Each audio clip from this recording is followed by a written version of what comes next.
Dito que no bolso de um burro só se põe a mão uma vez. Ninguém é dominado para sempre. Tivemos 4 de fevereiro e nós tivemos o 15 de março. O português, por mais que ele reconheça o 15 de março, ele não pode dizer em Angola, como nós reconhecemos o 15 de março, vocês em Angola também devem considerar o 15 de março como início da luta armada. Não, isso não é possível, porque Angola é um país soberano, porque os portugueses nem gostavam do Lumumba, né? Porque até os portugueses, eles pensavam que Lumumba era um super-homem. Significa em Angola, se não fosse o MPLA a tomar o poder, acredito eu, se fosse a FNLA, o início da luta armada não seria 4 de fevereiro, seria 15 de março.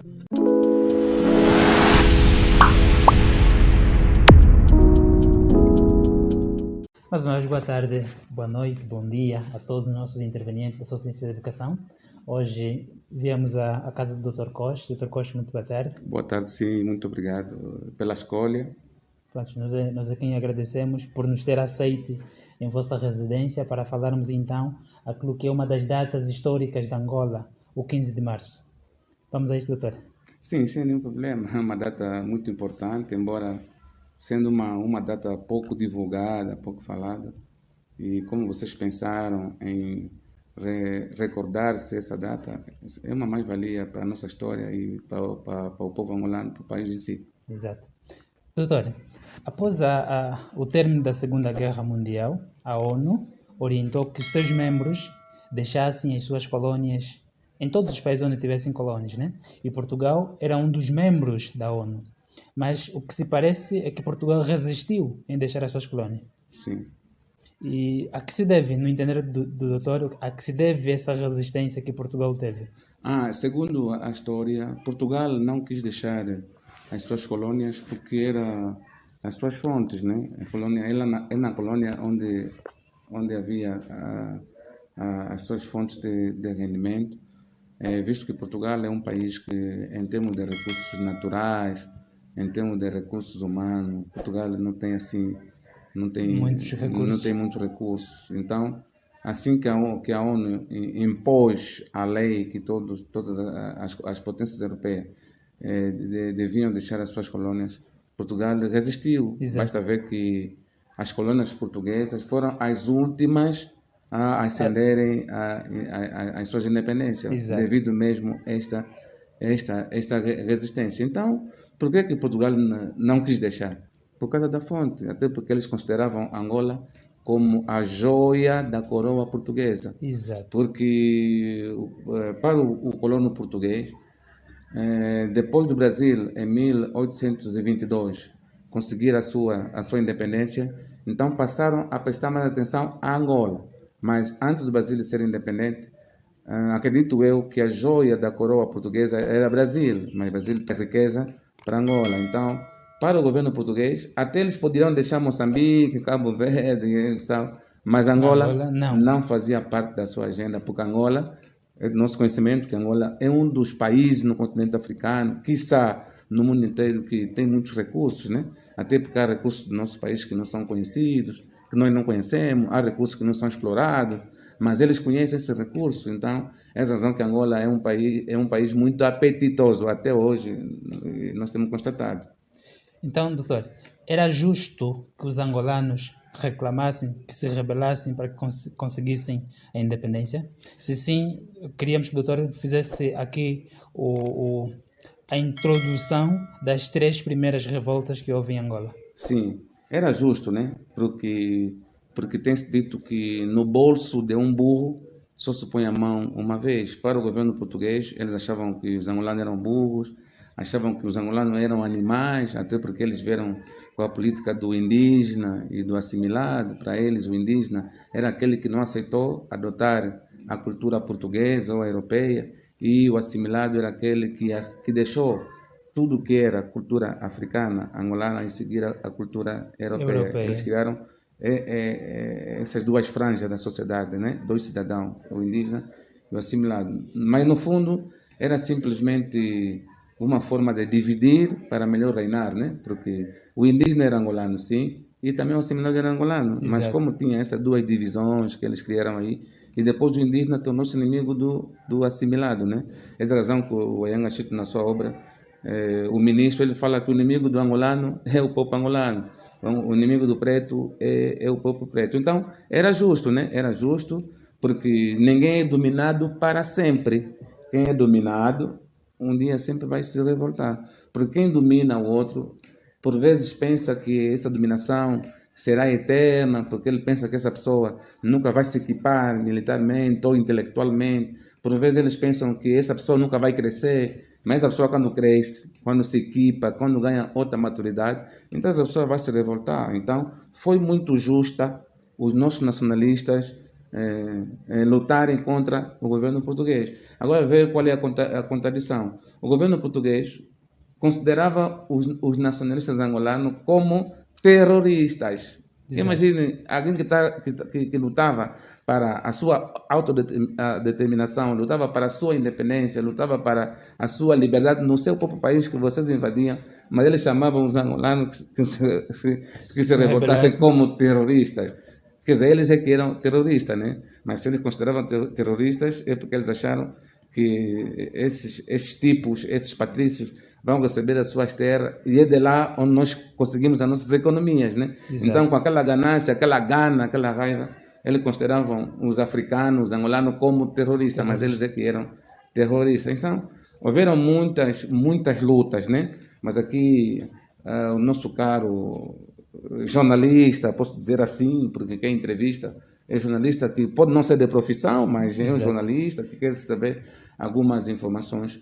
Nós tivemos 3 lutas políticas que os políticos consideram como início da luta armada ou alguma coisa assim. Então, nós tivemos 4 de janeiro, tivemos 4 de fevereiro e nós tivemos o 15 de março. Mas antes de eu explicar em concreto essas lutas que nós tivemos, seria importante que eu situasse os telespectadores que em Angola não houveram apenas essas 3 lutas, 4 de janeiro, 4 de fevereiro, 15 de março. Em Angola houveram muitas, mas muitas lutas. Muitas lutas. Luta de resistência, luta de pressão contra o governo português. Muitas lutas.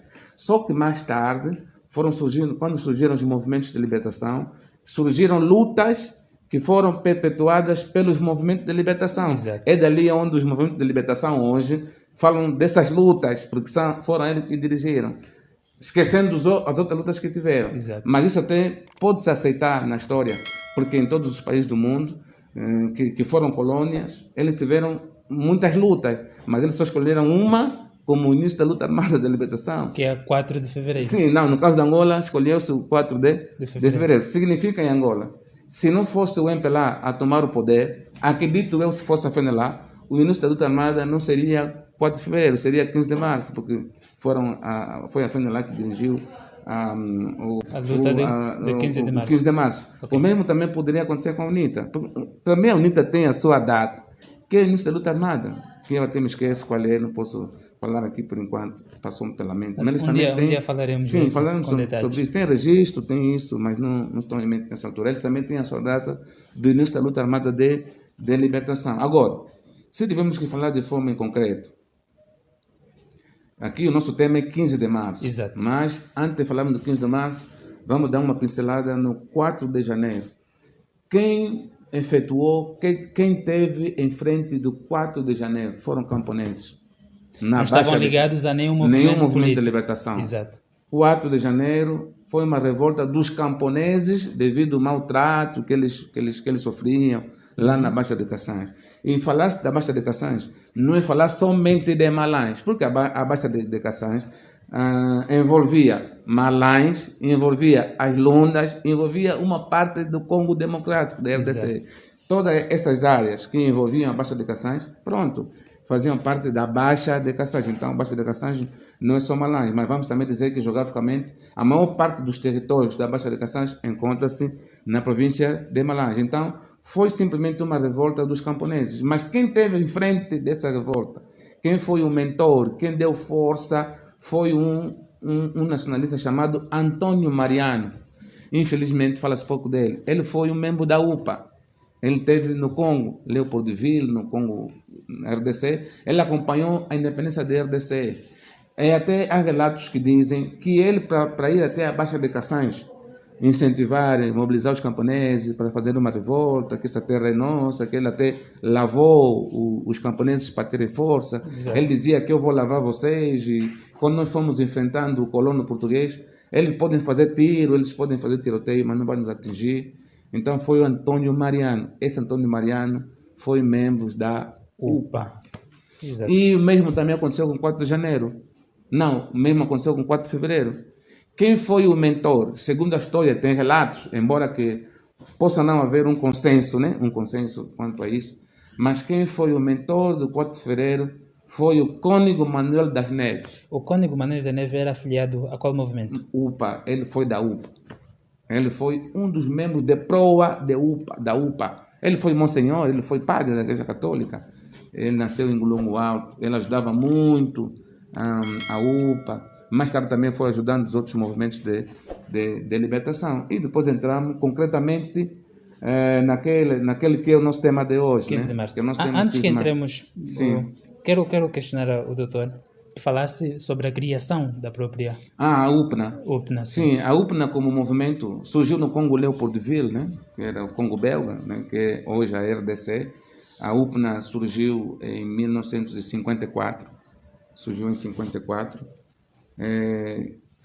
Eu acho que alguém poderia perguntar por que o movimento foi criado lá. Foi criado lá porque no tempo colonial a maior parte dos angolanos refugiavam-se lá, no Congo Leopoldville. Então é lá onde se encontravam o Bagos Necaca, Francisco Lulendo. Da UPNA foi Manuel Sidney Bagos Necaca. Ele foi tio do Odo de Roberto.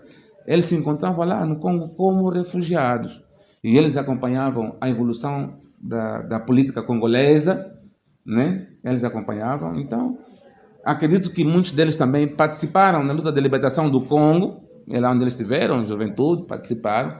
Acho que chegou uma altura que eles acharam por bem criarem também, a partir do Congo, onde eles estavam refugiados, um movimento que pudesse libertar os seus países, ou o seu país que era Angola. Então foi assim que em 54 eles criaram a UPNA, mas temos que ser sinceros naquilo que é a nossa história, temos que ser verdadeiros. A UPNA praticamente foi um movimento tribal. O que eles queriam, a princípio, não era muito a questão da Angola, de Cabinda Cunene, do jeito que disse Agostinho Neto. A questão da UPA, a sua intenção inicial, era só a reconstituição do Reino do Congo. Exato. O Reino do Congo foi um reino muito forte, então o que eles queriam, como eles eram do Reino do Congo, da origem, né? O Ige, a província do Zaire, Cabinda, a maior parte que tiveram lá, eles acharam, não, o Reino do Congo foi um reino muito forte no passado, agora é um reino que já não existe, daquela luta que houve, de Ivor Buta, né?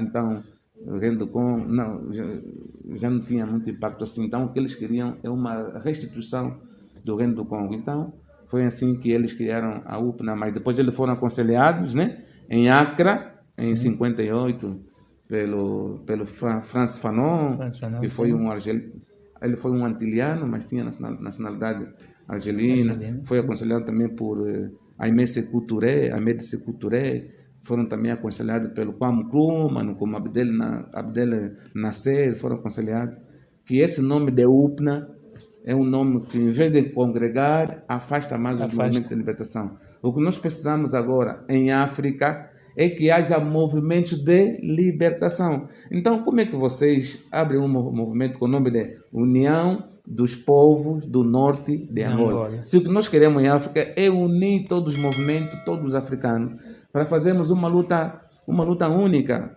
Até Francis Fanon disse ao Odo de Roberto que esteve lá em Accra, né? Porque ele ia lá como representante da UPNA, né? Exato. E dizia assim, olha para aí, aquele movimento, União Unida dos Camarões, olha para aquele movimento, olha para aquele movimento, Frente de Libertação de Moçambique, mas vocês com esse nome.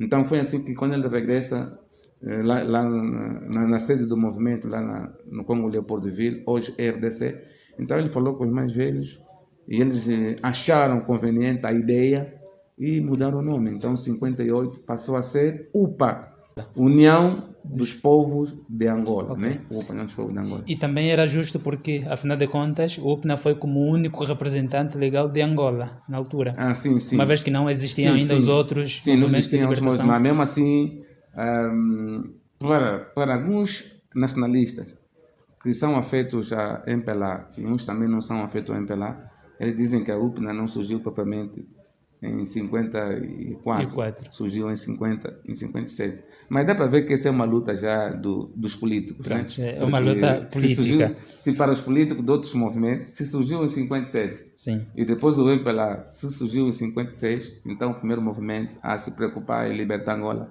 foi o MPLA, né? Exato. O MPLA foi em 56 e a UPNA foi.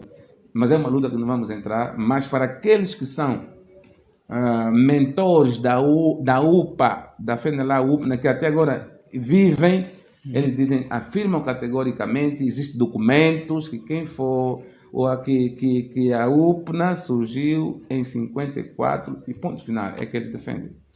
A FNLA ou a UPNA na altura tinha ligação a um braço armado? Sim, tinha, porque para se criar um movimento de libertação, imaginem só o nome, Movimento de Libertação. Ele precisa libertar. E para quem se libertar, ele não tem que libertar só com a teoria, né? É necessário que tenha uma ala militar. Então eles tinham a EUNA, que é o Exército Nacional de Libertação de Angola. Essa EUNA tinha como a sua sede também lá no Congo, em Kinkuza, onde tinha a sua base.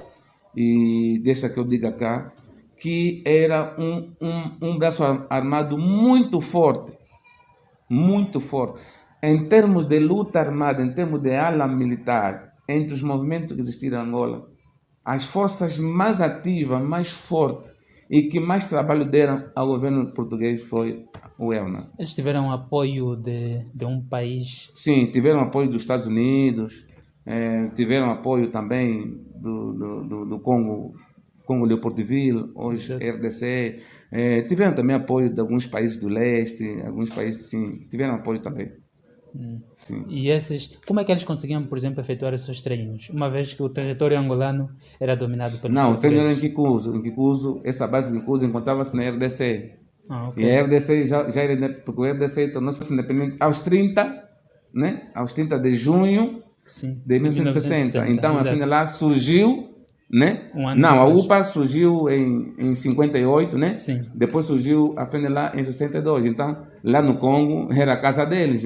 O Congo já não era uma colônia, era um país independente. Então, José Kasavubu, Patrício Lumumba foram os homens que apoiavam muito este movimento, incluindo até o Mobutu. Pronto, para muitos, o 15 de março é o dia da expansão da luta armada, né? Da libertação nacional, que neste ano vamos fazer agora 61 anos de existência. E segundo os relatos históricos, essa luta aconteceu há 40 dias depois da invasão de 4 de fevereiro, no caso. Doutor, eu queria saber como é que enquadra esta batalha. Primeiro é que o Congo era independente, sabemos disso, e tinham como grande rosto Patrício Lumumba. Como é que o doutor enquadra esta batalha? Esta batalha será que serviu de alguma maneira para a libertação de Angola? Sim. Primeiro, temos que dizer aqui que o Patrice Eric Lumumba, ele não foi o presidente do Congo, né? Ele foi primeiro-ministro do Congo. Quem era o presidente do Congo era Joseph Kasavubu, né? Kasavubu, que foi presidente do Congo. Mas no regime congolês da altura, era um regime semi-presidencialista. E no regime presidencialista, o chefe do governo é o primeiro-ministro. Exato. Ele que aparece, ele que viaja para a diplomacia. Então, quem aparecia mais era o Lumumba. Na verdade, a independência do Congo, a bravura de Patrício Lumumba, que mais aparecia, né, como primeiro-ministro, e de Joseph Kasavubu, que foi o primeiro presidente do Congo, a bravura desses dois influenciou de uma maneira tal para que Angola conseguisse a sua independência. Tanto mais que no 4, vamos voltar para o 4 de janeiro. No 4 de janeiro, um dos lemas do 4 de janeiro foi Patrício Lumumba e Kasavubu.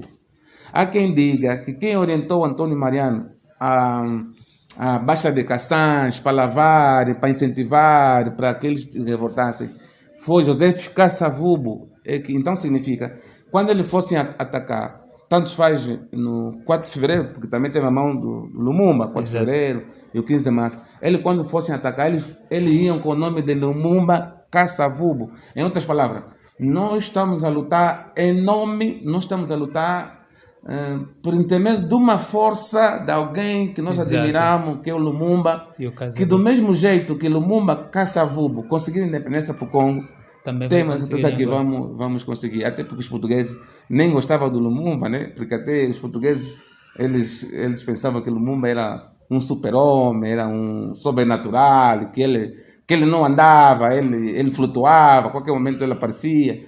E até os portugueses sentiam medo, né? Quando começou a luta, eles sentiam medo. O Lumumba vai aparecer, Lumumba. Porque se ele voa, pode aparecer a qualquer momento, qualquer né? momento, Se a exato. porta pode estar fechada, ele entra, ele invade. Então, Lumumba, a independência do Congo, as figuras de Lumumba e Kasavubu serviram como trampolim da independência de Angola de forma direta. Embora que tenha outros países também que apoiaram, né, com armamento, com treino militar, mas de forma direta, concreta, foi o Congo, o trampolim, nossos vizinhos. Doutor, como é Quer que... dizer, nossos vizinhos e nossos irmãos, né? Exato. Porque serão do Reino do Congo e a sede e a capital do Reino do Congo encontrava-se em Banza, Congo, que é Angola. Então, falar da RDC, falar do Congo Brazzaville hoje, falar do Gabão e falar também de Angola, somos todos irmãos, né? Que pertenciam todos ao Reino do O Congo. Reino do Congo. Sim. Doutor, como é que enquadra o conselho que Franco Fanon deu à Ordem de Roberto, a quando da organização que tiveram em Accra, quando disse à Ordem de Roberto que se quiserem serem libertos, têm que pegar em armas e lutar.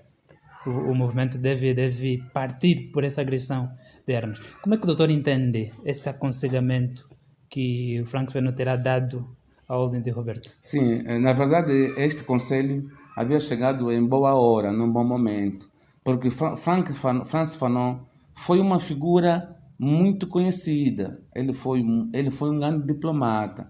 Ele era conhecido nas Américas, até porque ele falar do panafricanismo que começou lá nos Estados Unidos, os movimentos, falar da negritude. O nome do Frantz Fanon nunca pode ser esquecido. Nunca pode ser esquecido. Então, o Frantz Fanon era uma figura conhecida a nível internacional e do continente africano em particular. Então, ele conhecia a política do mundo, ele conhecia a diplomacia, ele conhecia os meandros das Nações Unidas, porque ele já participava em grandes conferências internacionais. Então, como ele já participava, ele tinha noção quais eram as potências europeias que queriam dar independência e também sabiam quais eram que não queriam dar independência. Exato. Essa é a razão que ele teve mesmo que aconselhar a Ordem de Roberto, e não só os outros líderes do movimento, teve de aconselhar lá. O que eu vos aconselho, se for só por intermédio de diálogo, tal como aconteceu com outras colônias, porque outras colônias africanas, né? Essas colônias europeias em África, muitas delas conseguiram a independência negociada. Exato. Nas mesas das negociações, sentaram, marcaram a data de independência e tal. Mas para Angola, Frantz Fanon, como conhecia os meandros da diplomacia, ele disse que vos aconselho a lutarem. Se não for por intermédio da luta, jamais conseguiriam a independência. Então valeu a pena. Significa que Frantz Fanon, ele merecia uma rua, né, com o nome de Frantz Fanon. Ele merecia uma escola. Ele deu um grande contributo para Angola, para os movimentos de libertação. E também temos que dizer aqui que eles não apoiaram apenas em termos morais, em termos de ideia, só a UPA, a FENELA, não. Também ajudaram outros movimentos angolanos, né? Com ideias, Estado, Lídia. Foi um grande homem. Exato. Sim. Sabemos que toda a luta começa em algum lugar. Quais foram os lugares onde a FNLA atacou exatamente no dia 15 concretamente, de o lugar mais visível foi a província do Uís, né? Mas o 15 de março estendeu-se para outras províncias, mas a província inicial foi mesmo lá no Uís, em Negás, Fala-se dos Dembos também, Nambangongo, Mucaba, no Ambrise, no Ambrizete, em Kwanza Norte, também Malães, até porque Malães, o Recabombo foi da UPA. O Recabombo foi da UPA. Recabombo? Sim, foi da UPA. O Recabombo foi da UPA, ele lutou pela UPA. Tá vendo? Então, aconteceram em vários lugares. Falar do 15 de março, embora que o Uís foi o lugar principal, mas não foi apenas no Uís. Teve em Malães, teve no Kwanza Norte, teve Kwanza Sul, Foi tudo teve conjunto? Bengo, teve, sim, tudo conjunto, porque Mas- havia comunicação, não tinha telefone, mas tinha cartas. Exato, Além das exato. cartas também havia também a rádio, porque afinal ela tinha uma rádio que era Angola Livre. Essa rádio era emitida a partir do Congo Leopoldville, Leopoldville, onde eles exato. apelavam, mas era proibido ouvir-se aquela rádio, né? Quem fosse Sim. apanhado era morto. Agora, queremos que nos situa. Por exemplo, a luta de 4 de janeiro foi lá, foi a reivindicação na Baixa de Kassange. Sim. A de 4 de fevereiro foi nas Em cadeias. Sim, em Luanda, nas Em cadeias, Luanda. sim. Qual é o lugar concreto onde aconteceu a luta de 15 de março? Concreto foi no IJ. Sim, Foi mas no IJ o que é que eles atacaram? atacaram as fazendas de café. Por que eles atacaram as fazendas e os fazendeiros? Porque naquele tempo os portugueses não exploravam petróleo, cá não conheciam muito bem petróleo. Eu acho que eles começaram a explorar petróleo em Angola nos anos 60 e tal, Exato. mas antes do 15 de março de 61, eles não exploravam petróleo. Significa que a maior fonte de riqueza dos portugueses em Angola foi o café. Foi o café. E onde é que se encontrava o celeiro do café em Angola? No IJ. Essa razão que até muitos dizem que uma boa parte da Angola foi construída com o dinheiro do café. Porque café, Angola era o segundo produtor de café do mundo. Então, através do café havia muita receita. Então, eles acharam que tinham que atacar aonde doía mais. Onde é que doía mais? Na produção. Café, porque lá, então eles atacaram as fazendas de café na província do Uíge e em outras partes da Angola, onde havia as fazendas de café, as indústrias de transformação de café, onde eles atacaram. Mas, mesmo assim, eu gostava de explicar que eles para ludibriarem o governo português, ou a PIDE, porque a PIDE era uma polícia muito forte, Exato. controlava muito bem, era uma polícia que, em termos de contra-inteligência, foi muito forte. Então, para disfarçarem a PIDE, eles viram como uma política que eles viram como uma filosofia de festa da filha do tio Nogueira. Eles apelavam com panfleto, apelavam às pessoas que no dia 15 de março vai se realizar uma festa da filha do tio Nogueira, que vai se casar. Exato. Os portugueses viam isso, mas os portugueses também não foram mal sempre, né? Também tinha um momento que davam liberdade também para se fazer alguma coisa. Então, para a PIDE, eles vão realizar uma festa de casamento, filha do senhor Nogueira, que vai casar. Pá. É normal, eles foram deixando. Quando chegou o dia 15 de março, eles não entenderam nada, porque eles diziam: olha, nós temos que acordar cedo, vamos vagar a rua no dia 15, porque teremos a festa do filho do tio Nogueira. Tá? Os portugueses acompanhavam. Só que eles assustaram que no dia 15 de março não havia festa nenhuma. O que havia era que katanas, era invasão, era arma, invadiram os portugueses. Significa, se não fosse aquela política do filho do tio Nogueira, ou do casamento da filha do tio Nogueira, talvez não daria certo. Então, eles ludibriaram o governo português. Pensaram que fosse mesmo festa. Naquele dia, não era festa. Mas, mesmo assim, para eles, varrer a rua significa correr com quê? Com os portugueses. colono. E a festa significava quê? Significava a independência. Depois de corrermos com a independência, teremos a nossa festa. Simbolizava já o quê? O casamento. O casamento, É para ver também entendeu? que os africanos pensam muito, né? Quem pensa que nós não Isso pensamos é nada. inquestionável. Isso é inquestionável. Prontos, os relatos históricos orientam também que, além das fazendas, invadiram como postos policiais, Sim, aí não postos tinha como, administrativos. mesmo a própria rádio, a televisão, que se tivesse uma televisão, eles tinham, porque na guerra, um dos lugares que deve ser abatido primeiro, ou que também deve ser abatido, é sempre a rádio, é sempre a comunicação social, porque são eles que comunicam, né? Exato. E mesmo na frente do combate, por exemplo, nas matas, no Maqui, se tu fores o homem da comunicação, o inimigo vai procurar primeiro você, Exato. porque você é o homem que... E vimos o que está a acontecer recentemente, por exemplo, na Ucrânia, né? Sim. Prontos. Estima-se um número de mortos. O doutor consegue situar quais são os que morreram nessa fase? Olha, há muitos relatos. Uns relatos dizem que morreram cerca de 300 e tales portugueses. E também outros relatos dizem que cerca de 500 tal portugueses, tropa, população portuguesa que morreram. Não tem um número exato, mas foi a luta efetuada pelos movimentos de libertação que mais portugueses matou. Matou. Essa é a razão que os portugueses eles respeitam muito a data do 15 de março. Já vamos falar disso sobre uma informação. Sim. Mas não morreram apenas portugueses, morreram Sim. também Sim. angolanos, Sim. aqueles que eram considerados assimilados, no caso. Sim, sim, isso é verdade, porque naquele tempo também falava-se que a luta não era contra Portugal, Era a contra luta o era, colono. era contra o colono português, porque nem todos os portugueses eram colonos Exato. e nem todos os portugueses estavam a favor da colonização. Até porque também a colonização não prejudicou só os africanos, também prejudicou os portugueses. Exato. Porque havia ditadura de Salazar, havia ditadura de Marcelo Caetano. Do mesmo jeito que nós queríamos nos libertar, também os portugueses queriam. Essa é a razão que lá em Portugal houve no dia 25 de abril de 74, o 25 de abril, Exato. que foi o quê? Foi a guerra dos capitães, o ataque dos capitães, né? O 25 de abril significa que para os angolanos ou para os nacionalistas angolanos, a luta não era contra Portugal, país, mas era contra os colonos. Até porque tinha muitos brancos também, portugueses, cá em Angola, que residiam em Angola, que lutaram a favor da UNITA, lutaram a favor da FENELA e também lutaram a favor do MPLA. Exato.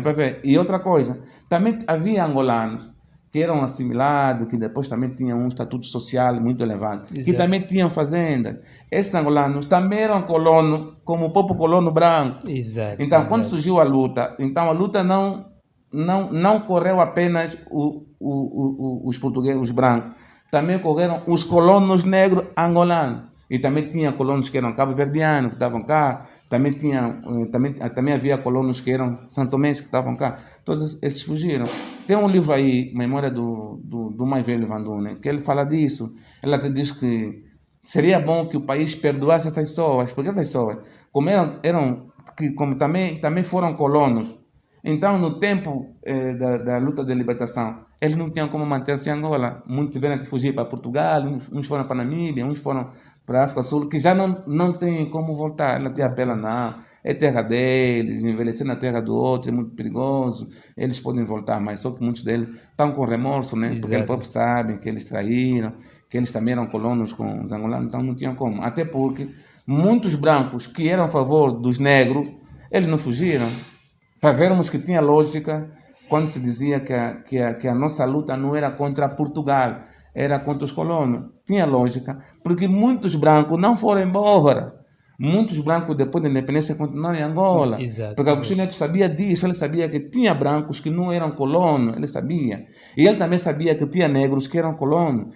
Ele havia dado, por aí, algumas horas, ou 24 horas, 48 horas, quer dizer, ele deu um tempo para todos aqueles que se sentissem angolano fossem reconhecer a sua nacionalidade.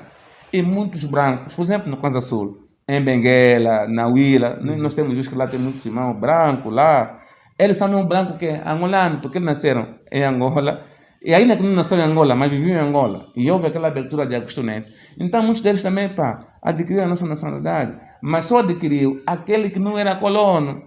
Exato. Quem fosse colono, não acho também que serviço de notariagem ou de conservatória vão receber alguém que matou ontem 100 pessoas, está vindo na também que é angolano, não tinha como. Aqueles fugiram primeiro, não tinham como. Então, explica-me uma coisa rápida. No lado norte de Angola, há muitos poucos portugueses que permaneceram. Será que sentiam medo por causa dessa força que o norte tinha? Não, na norte mesmo tinha muita força. O povo do norte, conforme se diz hoje, é um povo muito revu.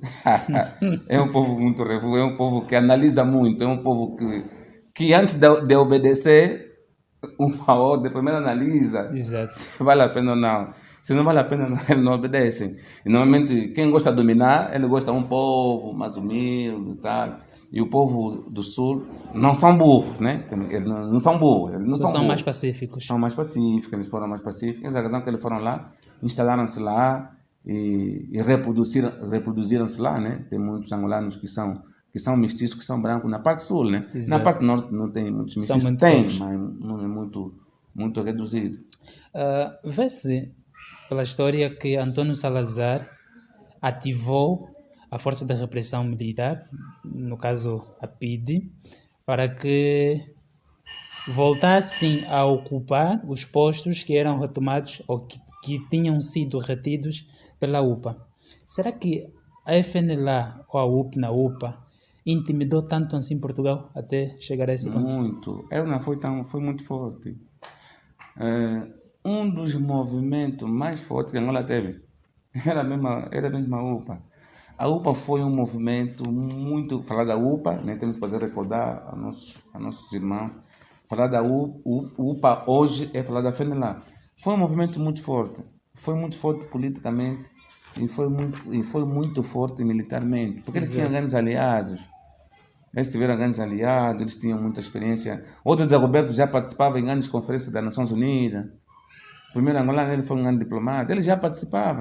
Inclusive, na criação da OA, aos 25 de maio de 63, na criação da OA em Addis Abeba, teve lá o de Roberto. Ele participou da criação da OA. Então, o de Roberto ele já era alguém muito conhecido a nível africano, nos Estados Unidos, lá nas Europa, ele era muito conhecido.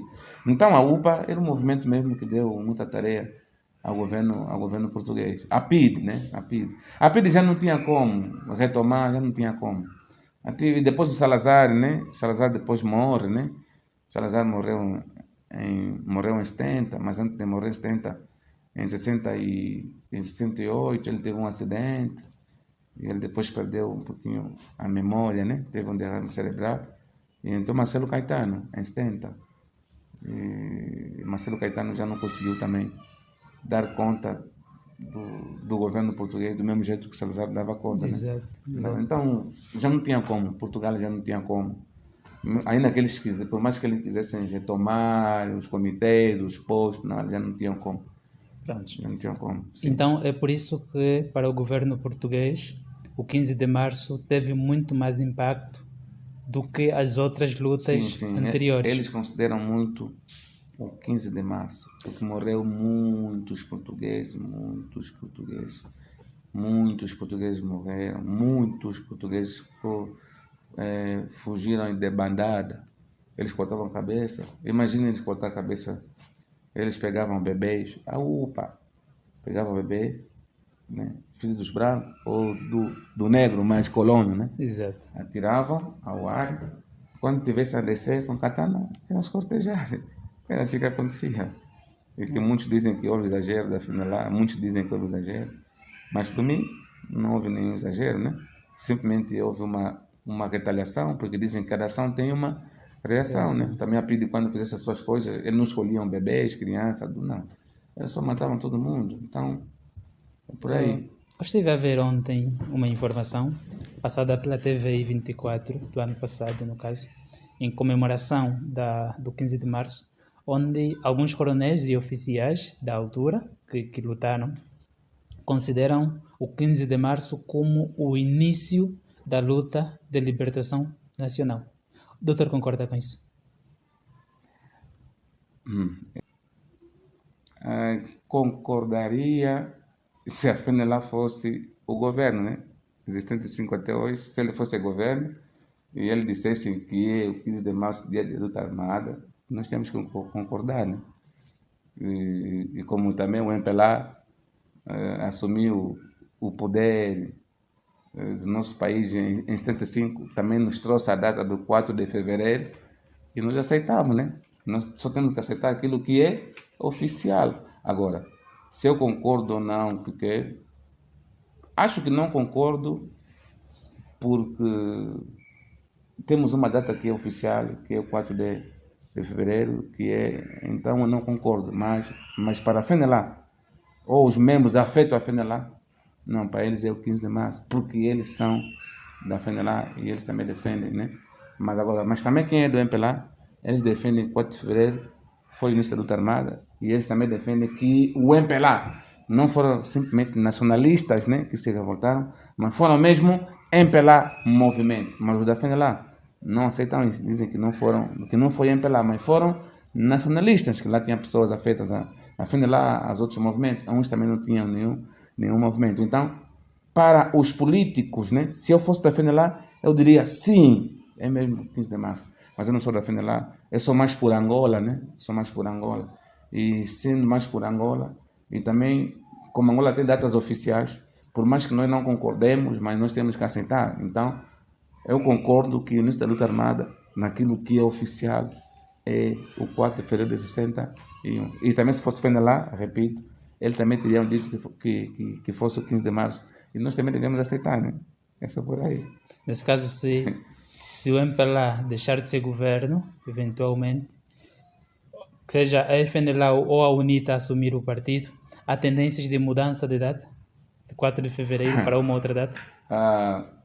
Uma grande pergunta. Nós somos angolanos e temos acompanhado que para os partidos da oposição, principalmente o UNITA e FNLA, mas principalmente a UNITA, né, que é um partido mesmo assim muito forte na oposição, sabem que também eles não concordam com a bandeira, né, do país, eles não concordam com o hino do país, eles sempre defendiam que nós tínhamos que ter uma bandeira neutra, né, dos partidos políticos. Então, se tínhamos que ter uma bandeira neutra, significa que nós tínhamos que criar uma nova bandeira, né? Exato. Eles defendem isso. Sim. Então, se os partidos da oposição defendem que deve-se criar nova bandeira, deve-se criar novo hino, achas que também eles concordariam que nós continuássemos com 4 de fevereiro? Também não, para eles também tinha que se arranjar uma outra data, né? De consenso que não tem nada a ver com nenhum movimento de libertação. Por exemplo, o Dia da Juventude é 14 de abril, né? 14 de abril. Sabias também que o partido da oposição não concorda com essa data, né? Sim, Eles dizem que uma porque data de está hoje anexado ainda. Está na conta, né? Foi... Então, significa que se os partidos da oposição um dia tomarem o poder, se não tiverem bom senso mesmo, bom senso, se não pensarem em Angola e pensarem apenas nos seus interesses, eles trocam tudo. Não, trocam tudo mesmo, tudo. Mas, agora, se me perguntarem assim, José Marcos, e se um dia fosse presidente da Angola, também trocarias? Não trocaria, porque eu sou angolano. Para mim, o mais importante em Angola não são os partidos políticos, né? Mas não seria a verdade dos fatos? Não, mas o 4 de fevereiro não é mentira. Sim. Aconteceu. Em termos de impacto, porque aqui encontramos Portugal, o próprio Portugal reconhece que a data que mais deu trabalho para eles, em termos de lutas, foi a de 15 de março. Sim. Pronto, isso é uma informação que passou a partir de Portugal. Sim. É por aí. Só que os portugueses, pronto, eles consideram que 15 de março, porque morreu naquele dia, naqueles dias, né? Porque não foi só um dia. Morreram muitos portugueses, né? Só que os portugueses, por mais que eles reconhecem o 15 de março, eles não podem dizer em Angola, como nós reconhecemos o 15 de março, vocês em Angola também devem considerar o 15 de março como início da luta armada. Não, isso não é possível, porque Angola é um país soberano, Portugal, eles se acha que é o 15 de março, eles acham, né? Eles acham, mas eles não têm nada a dizer que é Angola. Então, é só para dizer que o 4 de fevereiro é o início da luta armada, porque é uma data que o MPLA, para dar conta, né?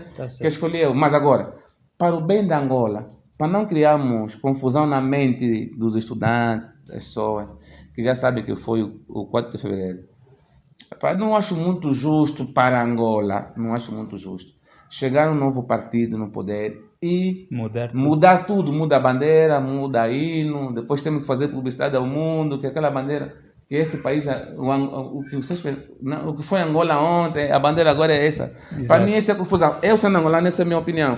Se um dia for presidente da República, vamos manter do jeito que as coisas estão, para não criar confusão na mente das pessoas. Agora, o que nós temos que fazer é o que eu poderia fazer com o meu governo, caso eu venha a ser presidente, é promover todas as datas da Angola, não importa de que partido é promover, do mesmo jeito, em pé de igualdade, nós escrevemos uma história de Angola de consenso, uma história de Angola de todos e para todos. Porque não se admite hoje em dia.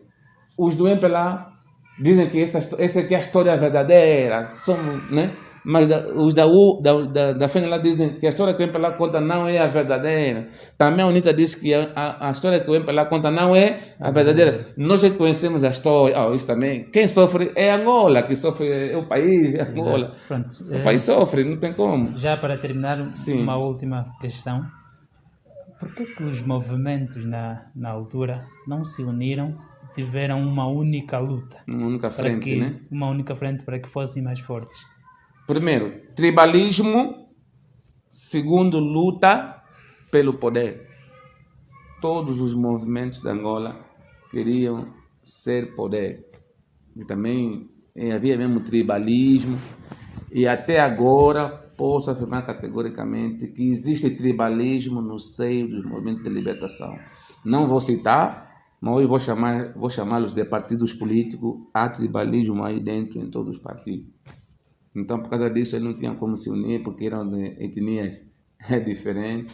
E depois também tinha ideologia diferente. Uns adotaram a ideologia marxista, os outros adotaram a ideologia capitalista, uns também de Mao Tse-tung, né? Tudo isso junto concorreu para que não houvesse uma única luta, mas outros países conseguiram unir-se, né? E conseguiram a independência mais cedo e de uma maneira mais pacífica. Nós não, devido à ambição. Muito obrigado, Dr. Costa. Eu sou Juvenal Meng. Agora vamos passar para uma outra parte, onde o doutor vai fazer a apresentação de algumas obras que ele tem. De fato, lê muito, por isso tem esse conhecimento todo. Então vai mostrar e vai fazer o relato. Doutor, Sim. Queremos que vai apresentando os livros. Este é o livro Segredos da Descolonização de Angola. É uma obra da Alexandra Marques, né? É uma obra interessante. É uma obra que se vê em quase todas as partes, né? Até os alfarrabistas, né? Os que vendem livros nas ruas, nos mercados, vendem essa obra. É uma obra muito interessante. Eu aconselharia que lessem essa obra para terem um pouquinho de mais noção sobre aquilo que nós acabamos de falar. E temos essa obra do Jean-Martial Mba, um grande historiador gabonês, que fala sobre as rivalidades políticas entre a FNLA e o MPLA. É uma obra muito interessante, ele fala sobre muitas questões, de 15 de março, 4 de fevereiro. Também temos aqui a obra do nosso mais velho, Dino Matros. Esse senhor foi muito conhecido no tempo da minha juventude, nos anos 80. Ouvia-se falar muito desse senhor, Dino Matros. Tem boas memórias, ele também fala muitas coisas sobre luta de libertação, sobre o governo português, colonização. E temos esse livro também, Angola, Lágrimas e Sangue. É uma obra muito interessante. Fala também sobre o 4 de fevereiro, fala sobre 15 de março, fala também sobre a morte de Patrícia Lumumba, fala sobre muitos ataques que houveram na Guiné-Bissau, que houveram em Moçambique. São obras interessantes. E essa é a obra Os Anos da Guerra Colonial. É uma obra que custou 30 mil kwanzas.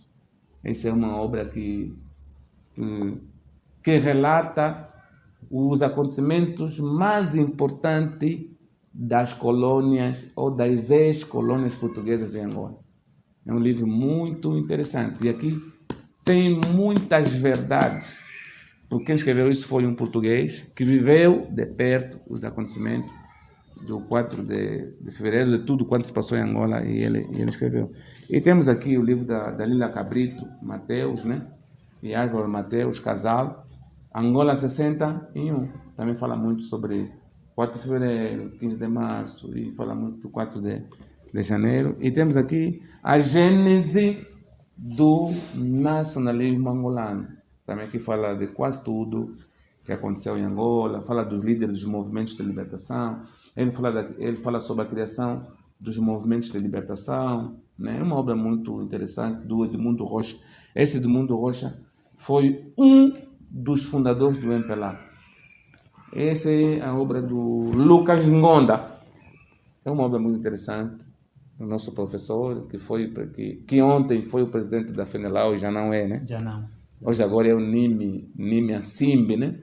Já não é o de Roberto.